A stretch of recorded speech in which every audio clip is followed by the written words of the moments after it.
Hello all, welcome to my channel. ఎలా ఉన్నారు అందరూ? సో ఈ వీడియోలో నేను మినీ హౌస్ కట్టబోతున్నాను అనమాట.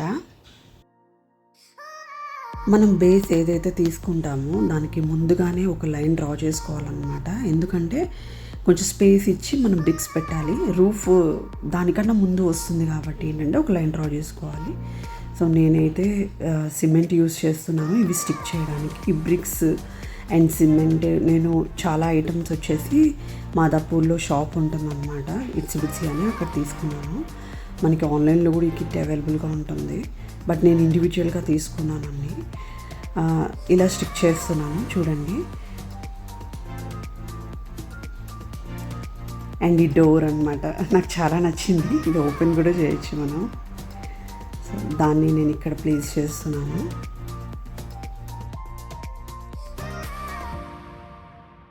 మీరు ఎప్పుడైనా ఇలా ఇల్లు కట్టాలి అనుకుంటే మాత్రం ఖచ్చితంగా హాఫ్ బ్రిక్స్ కూడా తీసుకోండి. ఎందుకంటే నాకు చాలా కష్టమైందనమాట. 4 సైడ్స్ చూసుకోవాలి. హాఫ్ బ్రిక్ ఉంటే ఏంటంటే మనం ఫిల్ చేయొచ్చు అనమాట, మనకి ఈక్వల్గా రావు 4 సైడ్స్. సో నాకు చాలా కష్టమైంది ఈ బ్రిక్స్ పెడుతున్నప్పుడు. ఇంకొకటి ఏంటంటే ఈ డోర్స్ అండ్ విండోస్ స్టిక్ చేయడానికి మీరు సిమెంటే యూజ్ చేయండి, ఫెవికాల్ అసలు వద్దు. ఎందుకంటే సరిగ్గా స్టిక్ అవ్వలేదన్నమాట, నాకు చాలా ఇబ్బంది అయింది. అండ్ ఈ 4 సైడ్స్ ఈక్వల్గా చేయడానికి నాకైతే ఆల్మోస్ట్ 2 days అయిందనమాట. ఒక్కొక్క బ్రిక్ పేర్చుకుంటూ చేయడానికి చాలా టైం టేకింగ్ ఇది, బట్ మనం ఎంజాయ్ చేయొచ్చు. 4 walls చేయడం అయితే అయిపోయింది. ఇప్పుడు దీనికి మనం రూఫ్ ప్రిపేర్ చేయాలన్నమాట. సో దానికైతే ఆ బేస్ తీసుకున్నాను నేను. ఇలా సేమ్ మెథడ్ అనమాట. దీని మీద కూడా ఏంటంటే ఎడ్జ్లో ఇలా బ్రిక్స్ అంతా మనం ఈవెన్గా స్ప్రెడ్ చేసుకోవాలి. హాఫ్ బ్రిక్స్ లేకపోవడం వల్ల ఇది చేస్తున్నప్పుడు కూడా చాలా ఇబ్బంది అయింది. అండ్ చాలా గ్యాప్స్ వస్తాయన్నమాట మనకి హాఫ్ బ్రిక్ లేకపోతే. బట్ పర్వాలేదు, మనం అవన్నీ మళ్ళీ సిమెంట్తో ఫిల్ చేసుకోవచ్చు, నో ప్రాబ్లం.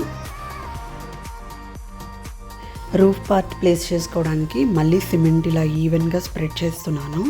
అండ్ ఏమైనా గ్యాప్స్ ఉంటే ఇప్పుడే ఈ స్టేజ్లోనే ఫిల్ చేయాలన్నమాట. దీనికి బేసిక్ హౌస్ అయితే రెడీ అయిపోయింది. ఓవర్ నైట్ వదిలేసాను దీన్ని సిమెంట్ మంచిగా స్టిక్ అవ్వడానికి. అండ్ ఆఫ్టర్ దీనికి స్టెప్స్ కూడా పెట్టాను అనమాట. ఇప్పుడు దీనికి వైట్ సిమెంట్ పెడుతున్నాను, నెక్స్ట్ దీనికి పెయింటింగ్ చేయడానికి. సో వైట్ సిమెంట్ పెట్టేటప్పుడు ఏంటంటే కొంచెం కేర్ఫుల్గా పెట్టాలి. ఎందుకంటే మనకి కనుక ఎక్కువ అయిందంటే, ఎక్కువ కనుక పెట్టేస్తే ఓవర్గా అది క్రాక్స్ వచ్చేసి లుక్ అంతా పాడైపోతుంది అనమాట. సో ఎప్పటికప్పుడు ఈవెన్గా చూసుకుంటూ మనం స్ప్రెడ్ చేయాలి.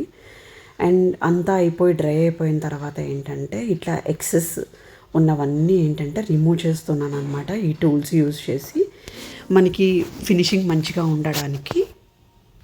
ఆఫ్టర్ ఏంటంటే శాండ్ పేపర్తో ఆ డాట్స్ ఉన్నవన్నీ రిమూవ్ చేయాలన్నమాట మంచి ఫినిష్ కోసం. ఈ వాల్ పుట్టి బాగా డ్రై అయిపోయింది. ఒక 2-3 hours దీన్ని వదిలేసాను పూర్తిగా.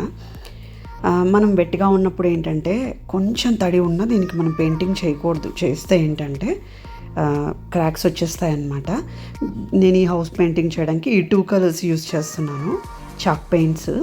ఈ హౌస్కి పెయింటింగ్ చేస్తున్నాను. పెయింటింగ్ చేసేటప్పుడు ఏంటంటే జనరల్గా మనకి మంచి లుక్ రావాలంటే మనకి ఏదైతే రూఫ్ ప్లేస్ ఉందో దానికి కొంచెం డార్క్ కలర్ ఇచ్చి కింద పార్ట్కి ఏంటంటే లైట్ కలర్ ఇస్తే ఏంటంటే మంచి లుక్ వస్తుంది అనమాట.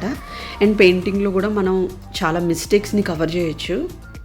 అండ్ ఈ డోర్స్కి ఏంటంటే వుడ్ కలర్ యూస్ చేసి హైలైట్ చేస్తున్నాను అనమాట. నేను ఈ 2 colorsని మిక్స్ చేస్తున్నాను గడపకి పెయింటింగ్ వేయడం కోసం అని. ఇదే టైంకి ఏంటంటే నా ట్రైపాడ్ విరిగిపోయింది. సో ఒక చేత్తో వీడియో తీస్తే ఇంకో చేత్తో పెయింటింగ్ వేయడం వల్ల ఏంటంటే వీడియో సరిగ్గా రాలేదు. అండ్ ఈ స్టెప్స్కి ఏంటంటే బ్లాక్ కలర్ ఇచ్చాను గ్రానైట్ ఫినిషింగ్ కోసం అని చెప్పేసి. యాక్రిలిక్ కలర్ ఇచ్చాను, సో ఆ గ్లేర్ ఉంటుందన్నమాట. ఆఫ్టర్ దీనికి ఈ 2 స్టెప్స్కి డిఫరెన్స్ తెలవడం కోసం అని చెప్పేసి ఏంటంటే వైట్ కలర్ షేడింగ్ ఇచ్చాను. నేను చెప్పాను కదా మీకు, పెయింటింగ్లో ఏంటంటే మనం ఎన్నో మిస్టేక్స్ని సరి చేయొచ్చు అనమాట. అండ్ దీనికి ఏంటంటే చిన్న ముగ్గు ఫినిష్ ఇవ్వడానికి ఏంటి న్యాచురల్గా లుక్ ఉండడానికి ఇలా చిన్న చిన్న డిజైన్స్ ఇస్తున్నాను అనమాట. ఇంత చిన్నదానికి పెయింటింగ్ చేయడం అండ్ ఒక చేత్తో వీడియో తీస్తూ చేయడం ఏంటంటే చాలా కష్టంగా అనిపించింది నాకు. ట్రైపాడ్ ఉండుంటే బాగుండు అనిపించింది.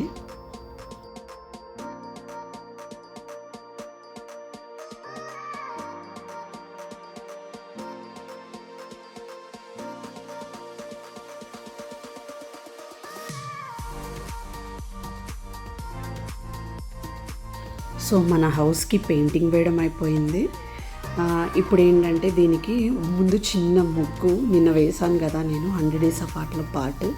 సో అది స్టిక్ చేయబోతున్నాను అనమాట ఇక్కడ.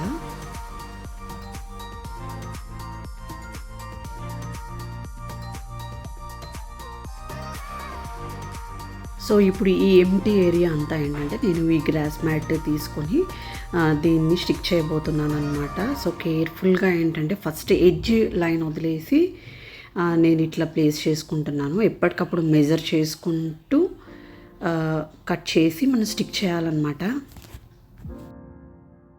ఫెవికాల్తో స్టిక్ చేశాను అనమాట దీన్ని. సో బాగా ప్రెస్ చేయండి, కాసేపు వదిలేస్తే డ్రై అయిపోతుంది అనమాట. సో రూఫ్ పార్ట్కి కూడా సేమ్ ఇదే యూజ్ చేశాను, ఈ గ్రాసే యూజ్ చేశాను అనమాట.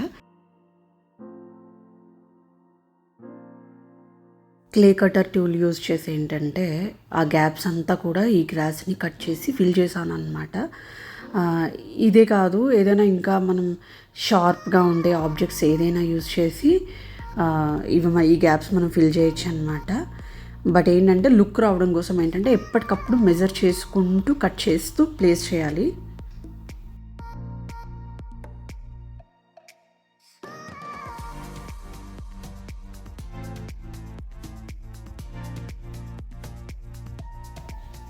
సో ఇది గేట్ అనమాట. గేట్ కోసం తీసుకున్నాను నేను, కానీ నేను గేట్ ఫిక్స్ చేయట్లేదు.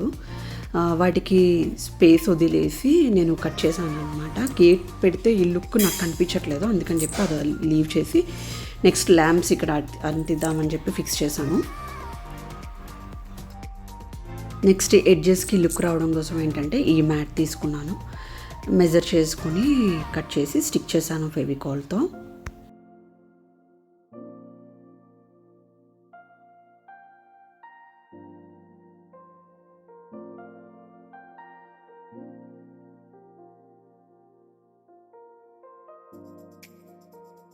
అండ్ ఫెన్సింగ్ తీసుకున్నాను అనమాట 4 sides స్టిక్ చేయడం కోసం అని చెప్పేసి ఈ ఫెవిక్విక్తో అంటించాను.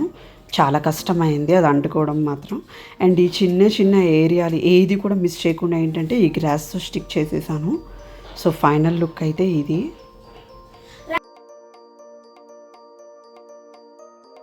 నేను ఒక కోకోనట్ ట్రీని ఇక్కడ ప్లేస్ చేశాను అనమాట. అండ్ దీనికి దగ్గరలోనే ఇంకొక ట్రీని కూడా ప్లేస్ చేశాను అక్కడ నా గార్డెన్లో.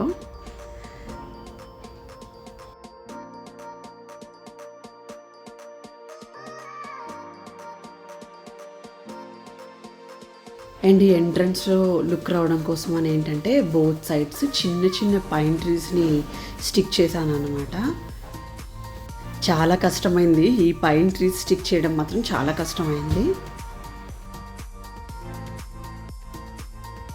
సో ఫైనల్గా మన ఇల్లు అయితే కంప్లీట్ అయిపోయింది. నాకైతే 3 days టైం పట్టింది ఇది ఫినిష్ చేయడానికి. ఈ వీడియో మీకు నచ్చినట్లయితే అండ్ మన ఇల్లు మీకు నచ్చినట్లయితే తప్పకుండా లైక్ చేయండి, కామెంట్ చేయండి, కామెంట్ రూపంలో నాకు తెలియజేయండి.